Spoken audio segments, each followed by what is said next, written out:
vous parle aujourd'hui du Xiaomi 14T Pro. Nouveau smartphone haut de gamme, pas ultra haut de gamme, mais haut de gamme de Xiaomi, qui est intéressant parce qu'il est positionné à un tarif un peu élevé, mais pour autant ce qu'il propose est intéressant, et notamment un partenariat avec Leica. On le voit ici, c'est pas nouveau le partenariat avec Leica chez Xiaomi, mais on va regarder si sur ce Xiaomi 14T Pro c'est intéressant, oui ou non. Alors, je veux qu'on commence tout de suite par parler du design, parce que c'est un truc qui est intéressant. Xiaomi garde un peu l'ADN de ce qu'on retrouve dans leur smartphone avec ce gros bloc photo. Je sais pas si vous aimez d'ailleurs, dites-le moi en commentaire. Ce bloc photo qui est symétrique avec les 4 espaces ronds qui ne sont pas réellement des modules photo tous, parce que celui-là, c'est le flash que vous avez. Après, vous avez effectivement 3 optiques et il vous le marque au centre avec Leica. Donc ça, on en parle de quelques instants. C'est quand même super bien. C'est la promesse qui est faite et c'est toute la proposition de valeur qui est faite sur des photos de qualité avec des optiques Leica. Donc ça, on regarde dans quelques instants. Donc restez bien évidemment dans cette vidéo. Après, on a un cadre en aluminium qui est OK. C'est bien. C'est un beau smartphone. Il n'y a rien de surprenant. Ce que je vais remarquer, c'est que je trouve moi un tout petit peu large. Vous voyez, sur la prise en main, lorsque je fais le tour comme ça, je le trouve un tout petit peu large, mais c'est pas non plus complètement dingue. Si on compare avec un iPhone 16, vous voyez, il va être un peu plus large que l'iPhone 16. Si vous regardez sur le côté, je le mets vraiment là, je le plaque, il est un petit peu plus large que l'iPhone 16. C'est pas non plus totalement déconnant, mais sur la prise en main, ça sera un peu moins bon. Point de détail. Ce que j'aime bien au niveau du design, c'est le bouton d'alimentation qui a un peu de grip, donc on le sent sous le doigt et on sait qu'on est sur le bouton d'alimentation. Les boutons de volume sont bien positionnés, sinon la prise en main est pas mauvaise. Il est disponible dans 3 couleurs, on l'a en bleu, on l'a en gris, on l'a en noir. Je le trouve également un tout petit peu lourd, 209 grammes, je l'aurais aimé un peu plus léger. Si je compare avec un iPhone 16, il est quand même beaucoup plus léger. Donc un tout petit peu trop de poids, tout petit peu. Côté écran, ça c'est vachement bien. On a un très bel écran AMOLED de 6,67 pouces. Ça fait longtemps que Xiaomi nous propose des écrans de 6,67 pouces, mais ce qui est nouveau et ce qui est intéressant, c'est le taux de rafraîchissement 144 Hz. Donc pour toutes les expériences de gaming, c'est super bien. En plus de ça, vous avez une résolution de 1,5K, donc c'est aussi très bien. L'écran est bien calibré, il est de bonne qualité, il est lumineux. On a un pic de luminosité à 4000 nits. Ça reste vraiment un pic, donc en extérieur, au soleil, vous n'aurez pas de problème. On a également des haut-parleurs stéréo. Bon, rien de bien surprenant, ça fonctionne. Et puis ce qui va nous intéresser, c'est la performance qu'on retrouve dans ce smartphone, puisque on a un processeur de Mediatek. C'est le Dimensity 9300 Plus qui va gérer de l'intelligence artificielle. Donc ça, pour de l'IA, c'est très bien. Processeur 5G, bien évidemment. En plus de ça, vous avez 12 Go de RAM, c'est de la LPDDR5X, qui est OK. Et vous avez soit 256, soit 512 Go en UFS 4.0. De toute façon, Xiaomi est toujours en train de montrer les muscles avec une fiche technique très sérieuse. Et il continue ici dans ce Xiaomi 14T Pro. Donc on n'a absolument rien de surprenant ici et ça marche. C'est parfait. La technologie de refroidissement, c'est du Xiaomi 3D Ice Loop. Ce smartphone a besoin d'être refroidi. Si vous jouez à des jeux pendant longtemps, vous allez voir qu'il va avoir tendance à chauffer et que bien que vous ayez cette technologie à l'intérieur, c'est bien mais c'est pas suffisant. Il se peut un peu qu'il vous tienne chaud. En hiver, c'est intéressant parce que ça vous réchauffera les doigts. En été, vous aurez les doigts un peu moites. Pas non plus la folie, mais bon, il faut le savoir. À côté de ça, vous avez quand même une très grosse batterie de 5000 mAh avec de la recharge rapide 120 watts, ce qui est génial, filaire, et de la 50 watts sans fil. Sauf que aujourd'hui, Xiaomi ne fournit absolument plus de bloc de charge. Donc dans votre smartphone, dans la boîte, vous n'avez pas de bloc de charge. Et ça, c'est normal, plutôt bon pour la planète qu'on n'ait pas tous des blocs de charge comme on l'avait avant. C'est OK, je comprends. Pour autant, si vous voulez profiter de la pleine charge 120 watts, il faudra passer à la caisse et acheter un chargeur puisque vous n'en avez plus à l'intérieur, à moins que vous ayez déjà un chargeur 120 watts de Xiaomi, ce qui fera l'affaire. Sinon, il se peut que vous le rechargiez un peu moins rapidement. C'est à vous de voir. L'expérience logicielle reste aussi très honnête. On est sur Xiaomi HyperOS basé sur un Android 14. C'est bien, c'est clair, c'est lisible, ça fonctionne. Pour moi, il n'y a aucune mauvaise surprise ici. On peut des fois regretter, et ce que certains n'aimeront pas, c'est des applications qui sont préinstallées. Il y en a quand même pas mal. Si on vient fouiller par ici, vous allez voir, vous avez plus d'applications. AliExpress, par exemple, on peut les supprimer. C'est possible, mais il faut que vous le fassiez individuellement. Rien de bien grave ici. Sinon, dans l'ensemble, c'est OK. Ce qui est intéressant sur ce smartphone, c'est que Xiaomi a fait le focus sur l'intelligence artificielle. Alors, il y en a plusieurs. Je vais vous expliquer. Et c'est pour ça qu'on en parle qu'aujourd'hui, parce qu'en fait, aujourd'hui, quand je tourne cette vidéo, on est le 7 octobre et le 6 octobre est arrivée la fonctionnalité entourée pour chercher par Google qui vient juste d'arriver. Donc, ce qui fait que, par exemple, si je suis quelque part sur une page et que je veux savoir ce qu'est cette chose que j'identifie, par exemple, ici, je suis dans Google Images et je veux savoir ce qu'est ce logo-là. On sait que c'est le logo de Xiaomi, mais imaginons que je ne le sache pas. Je laisse mon doigt appuyé ici, j'active entouré pour chercher, je vais entourer ce qui m'intéresse, ça vient rechercher sur internet et là ça me propose, vous voyez, j'ai le Wikipédia de Xiaomi et je peux rechercher Xiaomi, j'ai le site, après j'arrive chez les copains médias. Enfin bref, c'est quand même super bien. C'est une fonctionnalité qui n'est pas toute nouvelle, enfin, qui a été présentée en début d'année d'abord sur les Samsung Galaxy S24, mais qu'on retrouve aujourd'hui ici, donc ça c'est quand même cool parce que c'est une très jolie fonctionnalité avec de l'intelligence artificielle. Autre fonctionnalité d'IA qui m'intéresse, c'est Gemini de Google qu'on a ici. Je clique là et je peux lui poser tout ce que je veux. Soit en tapant en prompt, je passe un message, je l'écris OK, je peux mettre une photo, je peux lui laisser un message vocal, il va me répondre et après il y a un autre truc qui est génial et qui vient tout juste d'arriver, c'est la fonctionnalité Gemini Live qui vient d'arriver là, il y a quelques jours en français. Ça c'est génial. Il vous faudra un abonnement payant qui vous donne accès à Google One et à quelques petits trucs et qui coûte à peu près 20 € par mois. C'est une certaine somme, mais vous n'êtes pas obligé d'avoir Gemini Live pour utiliser Gemini. Gemini c'est gratuit, on peut l'utiliser. Mais si comme moi vous aimez les technologies et que vous voulez utiliser cet assistant conversationnel de Google, c'est quand même super cool. On va faire une petite démo ensemble. Salut, comment vas-tu? Salut, ça va bien, merci de demander. Toi, comment tu vas? Je suis au top. Est-ce que tu peux me donner 2-3 infos intéressantes sur le Xiaomi 14T Pro, s'il te plaît?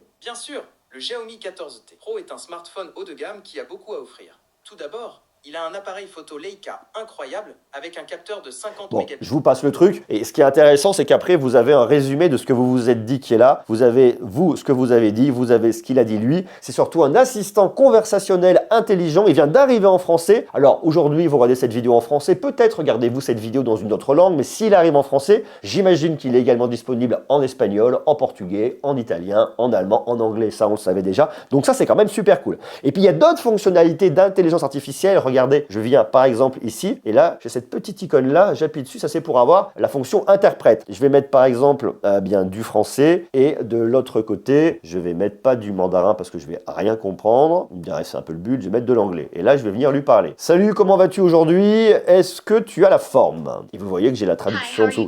Voilà, et ça le lit, j'ai le texte. Yeah, I am in good shape. Et en fait, je le vois d'un point de vue textuel, je peux mettre l'audio. Ok, on l'a compris, la voix est un peu pourrie, mais bon, ok. Et puis ensuite, la personne peut répondre, elle appuie là. Yes, I'm very good, thank you. And what's about you? Voilà. Oui, je suis très bon. Ouais, merci. Très bon. Et vous? Et vous? Donc voilà, ça c'est assez marrant pour pouvoir échanger, converser. Vous avez de l'intelligence artificielle et regardez, si vous cliquez juste là, hop, vous le mettez en face à face. Comme ça, vous parlez à la personne en face, elle peut lire, vous pouvez lire, c'est pratique, c'est sympa. Enfin, ça c'est quand même très cool et c'est très bien que Xiaomi l'ait mis ici aujourd'hui. Donc ça, c'est une fonctionnalité qui m'intéresse. Ok, il y a une autre fonctionnalité qui est cool, c'est dans l'application Notes. Regardez, vous venez ici, vous avez les notes, hop, notes. Là, j'ai une note que j'ai mise. En fait, c'est un enregistrement audio qui a été fait et là, je peux lui demander plein de choses. Donc bon, on peut soit le lire et c'est un peu relou. Sinon, ce que je fais, c'est que j'appuie là et là, vous avez la fonctionnalité AI. Regardez, qui est ici. Donc là, j'appuie, j'ai le choix. Il peut me faire un résumé, il peut me faire une mise en page, une relecture, une traduction. On va commencer par se dire une relecture, il y a peut-être des fautes. Donc là, il se connecte bien évidemment à Internet, prend, il regarde et là, il me fait une petite mise en page. Si vous regardez, il y a un petit filigrane qui est juste là, je sais pas si vous allez bien le voir,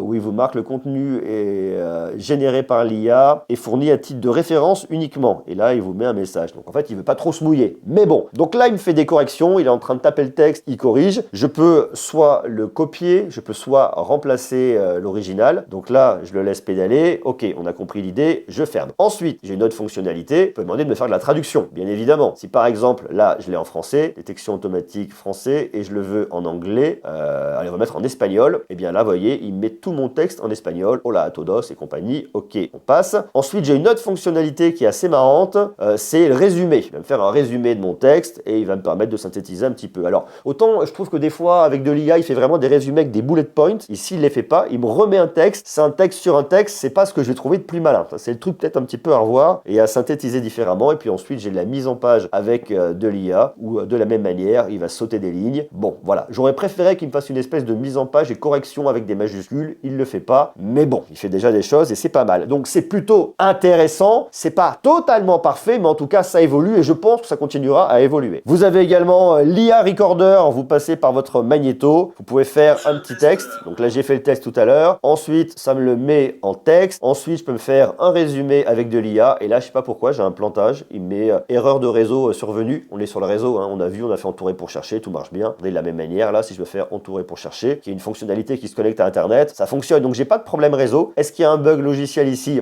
C'est possible. En tout cas, je peux pas. J'imagine que ça sera bien bien évidemment corrigé bientôt par Xiaomi. Donc le résumé IA, aujourd'hui, il fonctionne pas ici. Peut-être est-ce que c'est un problème uniquement chez moi, mais je peux pas vous répondre. Donc voilà, mais en tout cas la fonctionnalité existe. Donc s'il y a un bug, j'imagine que ce sera corrigé prochainement. Ok, donc il y a plein de fonctionnalités IA. Vous en avez également pour éditer de la vidéo, pour faire de la retouche photo. Bon, je vous passe très rapidement l'histoire. Moi, ce que je vous conseille, c'est d'utiliser Google Photos, qui est aujourd'hui extrêmement puissant et extrêmement performant, qui est la meilleure solution, à mon sens, aujourd'hui ici.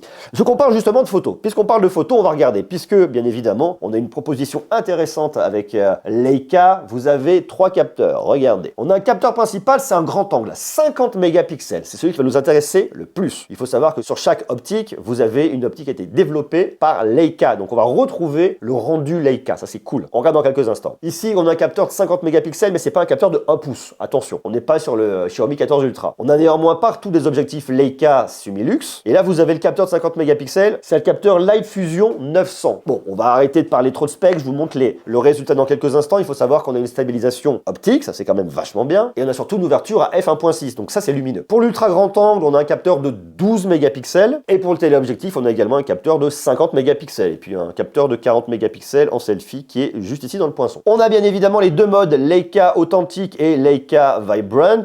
En fonction de ce que vous préférez, les deux sont très cool. On a également les filtres. Choisissez ce qui vous plaît, si vous voulez des filtres ou pas. Personnellement, j'aime pas mettre trop de filtres lorsque je fais mes photos. On peut filmer jusqu'en 8K à 24 images ou 30 images par seconde. Ça, c'est cool. Et vous pouvez faire de la 4K à 60 images par seconde. En plein jour, je trouve que c'est vraiment pas mal sur le grand angle. Il fonctionne vraiment bien, ce grand angle. Ça, c'est cool. Regardez là. On a une ambiance qui est jolie. Il y a un vrai rendu qui n'appartient qu'à Xiaomi ici. Là, c'est pareil, j'aime bien. Très beau. Le HDR fonctionne super bien. Il y a un très très joli rendu. On retrouve l'ambiance Leica. Ça me plaît. Regardez, ça c'est intéressant parce qu'on est en extérieur. Là, je vous montre sur le grand angle. Le rendu est qualitatif, c'est bien, ça marche bien. Mais je trouve que l'ultra grand angle en 12 mégapixels est moins bien. On perd un peu en piqué. C'est assez normal sur un ultra grand angle. Et puis après, on vient zoomer dans l'image et je trouve que la qualité se dégrade assez rapidement. Je ne suis pas convaincu par la qualité du téléobjectif. Bon, pour moi, ce qui va être le meilleur ici, ça va être les photos avec le capteur principal, le grand angle. Le reste, à mon sens, c'est un peu en dessous. Après, on est sur une gamme T, on n'est pas sur un Xiaomi 14, donc bon, ça ne me surprend pas énormément. La caméra de selfie fait aussi assez bien le travail, même à contre-jour comme ça fonctionne. Le mode portrait est nickel. On passe le bonjour à Anne d'ailleurs au passage. J'aime bien l'ambiance, j'aime bien le rendu, c'est très joli. Les ambiances de nuit sont aussi très bonnes. On fait un coucou à Romain de Presse Citron ici. Les teintes de peau sont ok, il y a du détail, c'est net. Et puis les ambiances aussi la nuit, j'adore parce qu'il y a un vrai rendu, il y a une vraie colorimétrie et ça type vraiment les photos. Et c'est là où il y a toute la force du partenariat entre Xiaomi et Leica. Regardez, ça c'est une porte de nuit aussi, j'adore à Berlin, c'est incroyable. Il a bien évidemment du Wi-Fi 7, ça c'est cool, NFC, 5G, je vous l'ai dit. Il a en plus de ça une certification IP68, résistant à l'eau et à la poussière, et un indice de réparabilité de 8,1 sur 10. Je trouve que ce smartphone est intéressant pour plusieurs trucs. Il est intéressant parce que vous avez quelques fonctionnalités d'IA qui sont pas mal, entourées pour chercher. Gemini, ok, bon, c'est une application, on peut l'avoir un peu partout. Il y a la fonction interprète qui fonctionne bien. Les photos sur le capteur principal sont vraiment bonnes, sur les autres elles sont ok, mais un peu en dessous. L'écran est excellent, très bien calibré, le taux de rafraîchissement est cool. Si vous voulez jouer, il est très bien, il chauffe légèrement et l'autonomie est correcte. Donc c'est un très bon smartphone pour cette fin d'année 2024. S'il vous intéresse, bien évidemment, je vous mets un lien quelque part juste en bas dans la description. Et d'ailleurs, j'ai une question, est-ce que vous dormez à côté de votre smartphone? Je vous en ai fait une vidéo pour savoir si c'est dangereux, oui ou non. La vidéo est là, foncez la voir.